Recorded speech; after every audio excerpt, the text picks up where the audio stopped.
Hello, everybody, and welcome to the second rendition of the TVTimes. Now, I didn't really plan to do all of this and go into depth, but, as they say, the best thing in life are never planned, so let's get into it. I'm going to start by saying information overload warning because I almost crashed writing this within the 4 hour time span that I did, and there's a lot of words. But first, we start with the shoutouts. Anime's life. Shout out to Kabir for flopping. I don't know how to say this guy's name. Esther Gently. Shout out to Taps for the upcoming return of Dump of the Day. And if you know what that is, you have PTSD just the same as I. Takashi says whatever the fuck that is. Storm Chaser says shout out to Alk for taking Solid deeper than anyone else, and I would like to say she wishes. She can't afford me. The Tickler. Can we just shout out Diamond Dawns for all their... Wait. I've got to get in close. Can we just shout out Diamond Dawns for their favorite UB behind you? Our next shout out, Talks. Makes me think of the way I just stalled there, made me think of the Hunger Games. Next around there will be a family called the Fallout. It will be created to match and overpower the Reds. Whether it succeeds in its goal will depend on the people who rise up and face the Reds. Family nickname will be AR. Shout out to Anti-Reds, to all the Anti-Red players. Wait till the time is right and rise up from your friendly neighborhood grizzly bear. Then we have Playboy Cardi saying, shout out to my day one, Zeke the Freak. I really appreciate you, twin. Then we have King Donnie. Shout out to my fans. Keep on keeping on. Wait, is that what that says? Yeah, keeping on keeping on. And then myself, yours truly. Shout out to the best Homelander. Hashtag kill your bosses.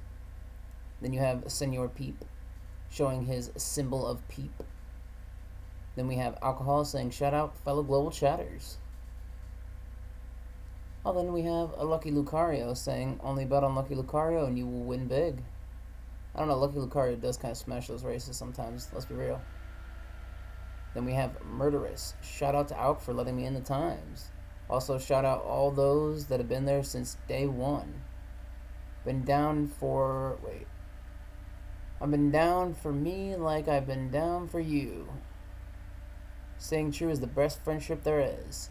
Even though it usually never lasts, that is true. And we have Mortis. Remember, kids, don't tell anyone your bullet number. Most of the people here will fuck you up for $100, which honestly is true. There are no friends. Even truer. Even your own family members will try to ask you, or will try to kill you. Remember, you're on your own. Honestly, Mortis, I couldn't agree more. That's usually how it plays out. Then we have Jesse Kamen. Forgive me, I can't see in this thing. It's kind of terrible. Hey Mom, I'm on the paper. Hey, you're also in video now too. Congratulations. King Bear. Shout out to King Eagle for being a big sweaty cunt. I mean, he's definitely gonna smash that P40, right? And then Garapi, whoever reads this line, got no bitches. Well played, buddy. Well played. You got me. And now we scroll on down to our 50 speedrun basic supplies. Now, this can vary because you have 24-hour half-crime timers. That's always the same. However, for the 1-hour DXP, you also have a 30-minute variant, which is 48 spaces versus 24. Then you have 6 4-hour bomb techs, 1 1-day safe assist, or you can have the offset, which is 6 4-hour safe assist. You don't want those, though, because it takes up way more space than you need. Then you have your 48 police chase pros and your 48 prison busting pros. They're both only helpers. You don't necessarily need them, but I mean, they make it a hell of a lot easier. Then you have your optional items, which are the 12-hour VT Pro and the 1-hour day getaway driver. If you take the 12-hour VT Pro, you'll have higher chances for streaks, and any car you steal for that day will, you won't have to pay to repair it or anything of the sort. It really saves a lot. Plus, you can sell the cars for max value and get whatever you need. Now, it says here you want 500 mil cash in a life insurance policy, but honestly, I would shoot for $1 billion. I paid $600 million on mentors, and let me tell you, they're not cheap. And if you want to hold a decent price from the beginning, I do about $1 billion. And then you want 250 credits to sell to black market, and then 500 for your actual trade limit. Trade limits are something you should be very aware of, but we'll talk more on that later. And now we have the 50 run in depth. I'm just going to paraphrase these conversations, these texts for you. Prison busting, for that you want Prison Busting Pro. It's the only way to help boost your stats, and honestly, it's more a game of luck than anything. I couldn't get a 30 streak until like 5 hours in, and that was after making all levels 1 through 12 90%. Then you have mentoring, which honestly was a highly underrated thing for me in the past because the XP wasn't tracked properly. But it turns out it could potentially rival even prison busting in XP if used right. Well, that and my prison busting shit, so of course those two were close for me. Then our next one in line, which is technically second if you don't count mentoring as a crime, so to speak, is small crimes. For this one, you want to click the 6th crime and only the 6th one, since it gives 1 to 2 XP points per pass. That's the only one you want to focus on the whole time. Meaning your previous life insurance policy has to have at least, opened up the 6th slot, though I recommend 100%ing it so you come back with 50%. Then on to bomb defusal. The only way to amp up your bomb defusal is the 4-hour bomb tech, which gives you extra hints. Rather good, simple one. Then you have looting, which honestly you take 5 items and you get 3 XP even if you fail. And if you pass, you get 5 XP, so it's just a beautiful method. Then armed robbery, which has been rumored to have a change coming to it with LMG, SMG, basically new guns with higher percentages, so in the future that'll change, but for now, you have to basically buy weapon seekers. Oh wait, no, we're talking about armed robbery, we haven't got to... Hold up, I lost where I was going. This is where we are. Armed robbery. God, I just wrote this guide literally not even 20 minutes ago and I still can't remember what's on it. For armed robbery, you need items, and for items, you need to get them from looting. Now, I didn't use any weapon finders during my 24-hour run, though I think they might be great, but they could also kind of cut your XP back from looting, which looting does more than armed robbery at this point, so I prioritize looting if you can. Now down on the police chase. Honestly, this is another money one, kind of like vehicle theft later on in this list. You can sell the drugs you get, not to mention if you have a police chase pro, you'll basically steal 7 drugs every time. Now, if you're willing to take longer for the speed run and you pair that with a drug courier and get double the drugs, oh god, I can only imagine the money you'd make. I made 200 mil in 24 hours, and that was without the drug courier, just with the pro. Then we go on down to fraud, which, honestly, you can't do anything about that. The half timer does it all. Just keep clicking it till it's 100% and then, pass it. Just rinse, repeat, even when you get the money, counterfeiting, straight to 100, then pass it. That's the most XP you'll get out of it.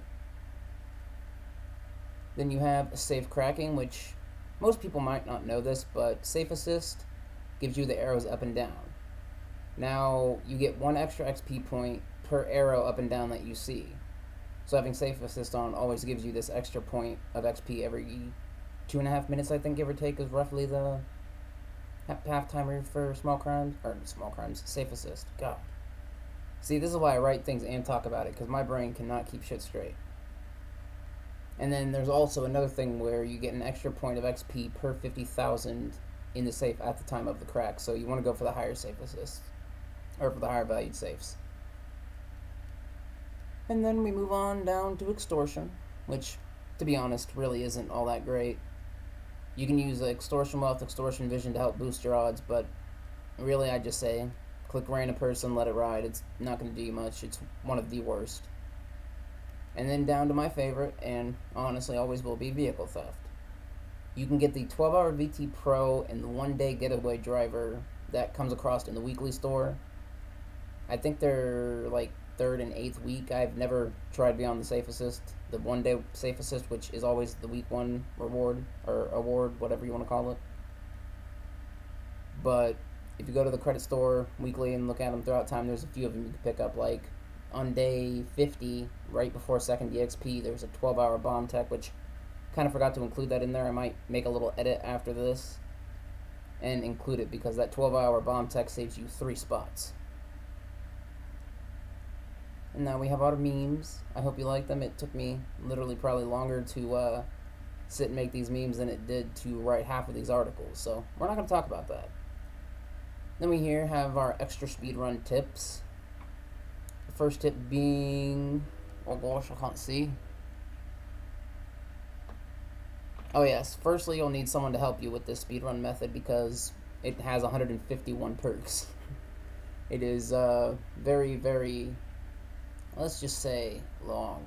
That's the word for it. You'll understand when you do it yourself, trust me. The second tip is watch your perk receive and send limits. This is the same with credits, honestly.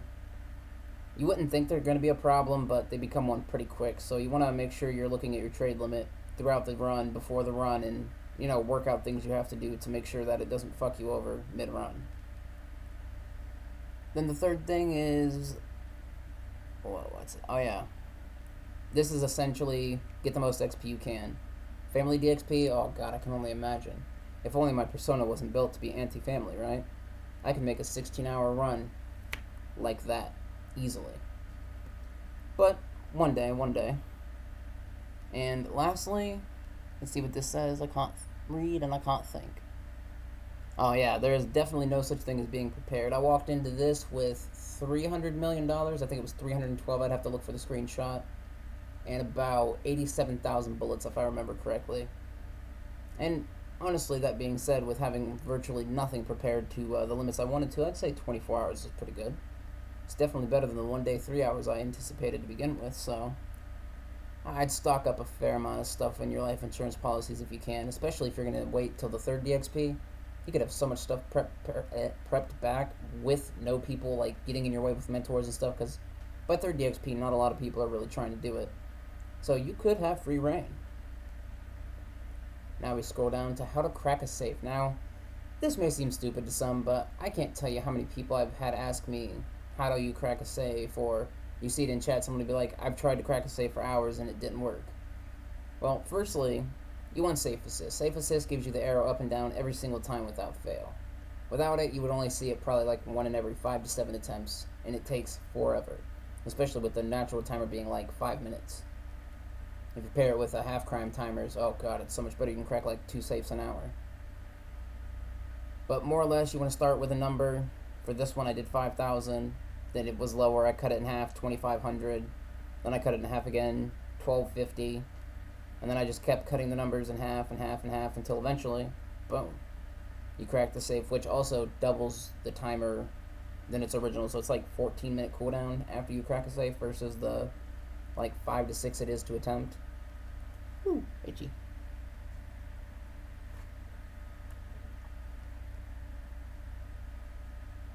And now to the part that might get me killed for sharing, and if you don't see me again, you'll know why. But here, I bring you very prime evidence of Mike's admission to corruption of the lotto. And on top of that, he also admits to whom he rigs it for and lets decide what happens to the GN assets. I don't know about you, but I find that very suspicious, and I think we should have an investigation launched into Mike. Also, if you're watching, Mike, hi, how's it going? We're launching an investigation against you. Nothing personal. Just, can't rig the lotto and get away with it.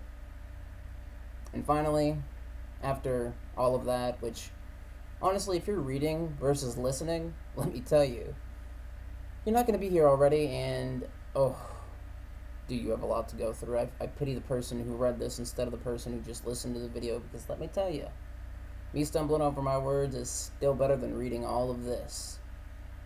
But here we are at the end. I hope you all did enjoy, and I'll see you in the next one.